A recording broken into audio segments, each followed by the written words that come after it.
अभी तो शतक लगा है, दोहरा शतक तो अभी बाकी है। ये तो ट्रेलर है, पिक्चर अभी बाकी है। इन भाजपा के कार्यकर्ताओं की औकात सिर्फ एक 500 के नोट की है, सिर्फ इतने सी। अपने ही देश में मारने वाला कोई और नहीं, अपने ही देश की सरकार है। और वो जो सेलिब्रिटी हैं, एक तो होता है सेलिब्रिटी, ये है एस वाले, ये सी वाले नहीं है, ये एस वाले हैं जो पैसों के खातिर काम करते हैं। आपका कार्य यही है कि लोगों को झूठे मुकदमों में फंसाना और देश में अभिव्यक्ति की आवाज को दबाने का प्रयास और प्रयत्न करना, ये आप लोगों की पुरानी आदत है। भारतीय जुमला पार्टी का पुराना कार्यक्रम है। लेकिन देखना ये है कि सरफरोशी की तमन्ना अब हमारे दिल में है। देखना है जोर कितना बाजुएं कातिल में है। आज अगर हम नरेंद्र मोदी जी के विरोध में बोलते हैं, विपक्ष में बोलते हैं, कल को उठा के जेल में डाल देंगे। हमें कहेंगे कि इनके संबंध वहाँ से थे, वहाँ से थे, इनके पास यहाँ से कॉल आती थी, वहाँ से कॉल आती थी। सरकार इनकी है, पुलिस इनकी है, सीबीआई इनकी है, ठीक है, ईडी इनकी है, रॉ इनकी है। जब चाहें, किसको चाहें, जैसे चाहें उठा के जेल के अंदर बंद कर सकते हैं। आज के टाइम में आप ये समझिए कि ना कोई हिंदू है, ना मुस्लिम है, ना सिख है, ना ईसाई है। अगर आज के टाइम में अगर कोई नरेंद्र मोदी विरोधी है तो वो देश विरोधी है। ये बात आपको समझनी होगी। अगर हम मोदी के विरोध में बोलते हैं तो हम देशद्रोही हैं, लेकिन अगर हम मोदी के समर्थन में बोले तो हम देशभक्त हैं। ये वो सरकार है जो शिक्षा के बजट में इसलिए कटौती करती है क्योंकि पढ़ेगा इंडिया तो इन भाजपा के अनपढ़, जाहिल और गवार लोगों से सवाल पूछेगा इंडिया। देखिए, पहले तो मैं कहना चाहूँगा कि तेरा चुप रहना मेरे जहन में इतना बैठ गया कि तुम्हें इतनी आवाज़ दी कि मेरा गला बैठ गया। समझ रहे हैं, आज आप देख ही रहे हैं कि मेरा गला बैठ गया है। किसान आंदोलन के चलते 80 से 82 दिन का ये सफ़र हो चुका है और इस सफ़र के चलते 200 से ज़्यादा शहादतें देश के किसान भाई की। एक और सरहद पे जवानों की शहादत होती है तो देश में किसानों की शहादत होती है। अपने ही देश में मारने वाला कोई और नहीं, अपने ही देश की सरकार है जो अपने ही देश के किसानों के ऊपर आरोप प्रत्यारोपण, उन्हें प्रताड़ित करने का कार्य, उन्हें शोषित करने का कार्य लगातार करती आ रही है। 1947 से लेकर आज 2021 के दौर में देश के इतिहास का ये वो दिन है इतिहास के जिन्हें काले अक्षर से देश के इतिहास में लिखा जाएगा कि जब देश की सरकारें अपने ठंड के दौरान अपने घरों के अंदर, अपने मखमली कंबल के अंदर थी, उस समय देश का किसान रोडों पर था, सड़कों पर था, लेकिन उनकी आवाजें सुनने वाली कोई सरकार नहीं थी, कोई नेता प्रतिपक्ष नहीं था। अभी आपने कहा यहाँ पर 200 से ज़्यादा किसानों की शहादत हो गई, लेकिन बीजेपी के ही नेता हैं, वो कह रहे थे कि अगर ये किसान अपने घर पर होते, खेत में होते, खलिहान में होते, तब ये मौत होती है तो स्वाभाविक है। वो है जेपी दलाल जी, जेपी दलाल जो जिसकी दलाली खाते हैं ना, वो दलाली पे ही बोलते हैं। उन्हें ये नहीं पता कि दलाली मिलती कैसे है। उन्हें दलाली जब मिलती है कि जब आप और हम टैक्स पे करते हैं, उस टैक्स के पैसे से उन्हें वेतन भत्ता मिलता है। इन भाजपा के कार्यकर्ताओं की औकात सिर्फ एक 500 के नोट की है, सिर्फ इतने सी की। समझ रहे हैं? अब आप ये देखिए, जो किसान के आंदोलन को डिमोलाइज करने के लिए आते हैं 500 रुपए लेकर, वो सिर्फ उतनी देर तक बैठते हैं जितने 500 रुपए की औकात है। उसके बाद वो अपने घर की ओर रवाना हो जाते हैं। आपने देखा, जेपी दलाल जैसे लोग जो देश के किसान के आंदोलन को डिमोलाइज करने का प्रयास कर रहे हैं, प्रयत्न कर रहे हैं, और उसके बाद सफाई भी पेश कर देते हैं, तो आपकी सफाई से कोई फर्क पड़ने वाला नहीं है। लगातार महंगाई चरम पर है, इस पर लेकर के मेन स्ट्रीम मीडिया में कोई चर्चा नहीं हो रही है, कोई आंदोलन नहीं हो रहा है, कोई बात नहीं हो रही है। पेट्रोल 100 पहुंच चुका है। मोदी है तो मुमकिन है, क्या मुमकिन नहीं है? अभी तो 100 ही पहुंचा है, अभी तो शतक लगा है, दोहरा शतक तो भी बाकी है। ये तो ट्रेलर है, पिक्चर अभी बाकी है। समझ रहे हैं?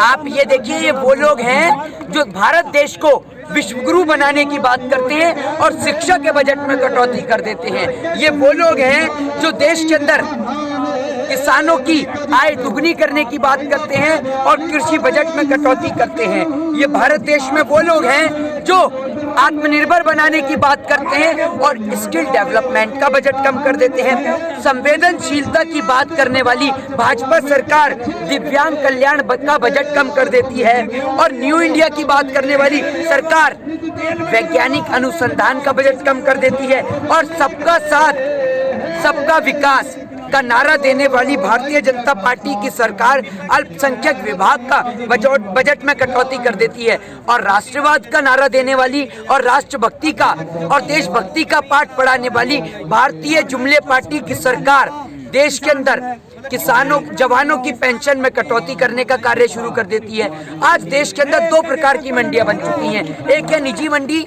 और दूसरी है सरकारी मंडी। एक वो मंडी है जिसमें टैक्स नहीं लगता है और एक वो मंडी है जिसमें टैक्स पे करना पड़ता है। देश के अंदर जब एक संविधान, एक राष्ट्र, एक नियम, एक कानून, एक कॉन्स्टिट्यूशन, तो मंडियां दो क्यों? दूसरी बात, एमएसपी की बात, प्रधानमंत्री, गृह मंत्री, सारे नेता, अनुराग ठाकुर से लेकर सब चिल्ला रहे हैं एमएसपी कहीं नहीं जारी, कहीं नहीं जारी, कहीं नहीं जारी। क्या देश में सभी किसानों को सभी फसलों पर एमएसपी मिलती है, जिसे हम बोलते हैं न्यूनतम समर्थन मूल्य, मिलता है हर फसल पे? नहीं मिलता ना। तो क्यों नहीं ऐड करते कृषि मंत्री? ऐड करें देश के प्रधानमंत्री। एक बात ऐड करने में क्या आपत्ति है कि देश के हर एक किसान को हर एक फसल पर एमएसपी न्यूनतम समर्थन मूल्य मिलेगा, लेकिन नहीं लिखते। और आप ये देखिए ना, 8.5% कृषि बजट में कटौती कर दी गई है देश की सरकार के द्वारा। तो आपको कैसे लगता है कि किसानों की स्थिति सुधरेगी? और कैसे सुधरेगी ये बताइए। कैसे भारत को विश्व गुरु बनाएंगे? शिक्षा के बजट में कटौती करके भारत को विश्व गुरु बनाएंगे? ये वो देश है जिसके अंदर अगर आप बाइक लेते हैं, स्कूटर लेते हैं, स्कूटी लेते हैं, तो उसके लिए आपको अगर लोन लेते हैं तो कम टैक्स पे करना पड़ता है, लेकिन अगर आप एजुकेशन के लिए लोन लेते हैं तो आपको ज्यादा टैक्स पे करना पड़ता है। ये वो देश है, समझ रहे हैं आप? ये वो सरकार है जो शिक्षा के बजट में इसलिए कटौती करती है क्योंकि पढ़ेगा इंडिया तो इन भाजपा के अनपढ़, जाहिल और गवार लोगों से सवाल पूछेगा इंडिया, और जिन सवालों के जवाब न इनके पास हैं और न इनके अनपढ़, जाहिल और गवार नेताओं के पास हैं। सवाल पूछने वाला तो देशद्रोही हो जाता है, निश्चित तौर पर हो जाता है। आप एक बात सोचिए, आज अगर हम नरेंद्र मोदी जी के विरोध में बोलते हैं, विपक्ष में बोलते हैं, कल को उठा के जेल में डाल देंगे। हमें कहेंगे कि इनके संबंध वहां से थे, वहां से थे, इनके पास यहाँ से कॉल आती थी, वहां से कॉल आती थी। सरकार इनकी है, पुलिस इनकी है, सीबीआई इनकी है, ठीक है, ईडी इनकी है, रॉ इनकी है। जब चाहें, जिसको चाहें, जैसे चाहें उठा के जेल के अंदर बंद कर सकते हैं। आज के टाइम में आप ये समझिए कि ना कोई हिंदू है, ना मुस्लिम है, ना सिख है, ना ईसाई है। अगर आज के टाइम में अगर कोई नरेंद्र मोदी विरोधी है तो वो देश विरोधी है। ये बात आपको समझनी होगी। अगर हम मोदी के विरोध में बोलते हैं तो हम देशद्रोही हैं, लेकिन अगर हम मोदी के समर्थन में बोले तो हम देशभक्त हैं। समझ रहे हैं? टूल किट जैसे मामले उठाए जा रहे हैं, आखिर इससे क्या क्या लगता है? जी, दिशा रवि जी एक सोशल एक्टिविस्ट हैं, उन्होंने जो आवाज उठाई और गिरफ्तार। देखिए, भारत देश का लोकतंत्र जो आजादी देता है, देश में अभिव्यक्ति, जोड़ दिया जाने लगा। समझ रहे हैं? अरे विदेशों से तो हर किसी के तार दौड़ देते हैं, समझ रहे हैं? जो पकड़ा जाए उसके तार विदेश से ही जुड़े होते हैं। एक बात मुझे बताइए, आपके जो सीक्रेट एजेंट के लोग बैठे हुए हैं, अगर कोई व्यक्ति बात करता है किसी से विदेश में और किस प्रकार की बात कर रहा है वो आपको पता रहती है, तो आपके खुफिया एजेंट के लोग क्यों नहीं बताते? देश में लोग स्टडी कर रहे हैं जलवायु को लेकर, छात्र संगठन के लोग, समझ रहे हैं? तो वो लोग, उनके संगठन में जो लोग हैं वो विदेश के भी हैं। अब अगर कल को मेरा भाई पढ़ लिख के विदेश, फॉरेन पहुंच जाता है, तो मैं उससे बात कर रहा हूं तो मैं विदेश से, मेरे तार विदेश से जुड़े हुए हैं, मैं उससे बात नहीं कर सकता क्या? बात करना अपराध है।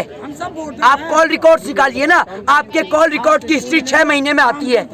अगर आप में दम है तो 6 महीने के बजाय उसको 1 दिन के अंदर निकालिए और लाइव टेलीकास्ट करके सबके सामने पेश करिए। है आप में दम? क्योंकि आपका कार्य यही है कि लोगों को झूठे मुकदमों में फंसाना और देश में अभिव्यक्ति की आवाज को दबाने का प्रयास और प्रयत्न करना। ये आप लोगों की पुरानी आदत है, भारतीय जुमला पार्टी का पुराना कार्यक्रम है। लेकिन देखना ये है कि सरफरोशी की तमन्ना अब हमारे दिल में है। देखना है जोर कितना बाजुएं कातिल में है। लेकिन अब देखना ये है कि आपकी सीबीआई में कितना दम है, आपकी रॉ में कितना दम है, आपकी ईडी में कितना दम है। क्योंकि सीबीआई, रॉ, ईडी, पुलिस और आर्मी में देश के जवान, देश के किसानों के बेटे हैं, देश के मजदूर के बेटे हैं, जो आज भी आपकी घुटन के कारण परेशान हो रहे हैं। तो आप किसी के ऊपर इतना भी जुल्म मत करिए कि उसकी जुल्म सहन करने की क्षमता खत्म हो जाए। इस बात को भी आप मद्देनजर रखिए। किसी को इतना भी प्रताड़ित और शोषित मत करिए कि वो जुल्म की आदत को सहन करना ही बंद कर दे। तो आप ऊपर वाले परमात्मा से तो कम डरिए। आप देश के अंदर एक भाई को आज दूसरे भाई से लड़ा रहे हैं, ये देश नहीं पूरा विदेश देख रहा है। और वो जो सेलिब्रिटी हैं, एक तो होता है सेलिब्रिटी, ये है एस वाले, ये सी वाले नहीं है, ये एस वाले हैं जो पैसों के खातिर काम करते हैं। आज हम किसान आंदोलन में आते, लोग कहते हैं इनको फंडिंग कहाँ से आ रही है। अरे भैया, मैं कोई अमेरिका से रोज चार्टेड प्लेन से थोड़ी आ रहा हूँ। जैसे अन्ना हजारे आता था रालेगांव सिद्धि, चार्टेड प्लेन से आता था और चार्टेड प्लेन से जाता था।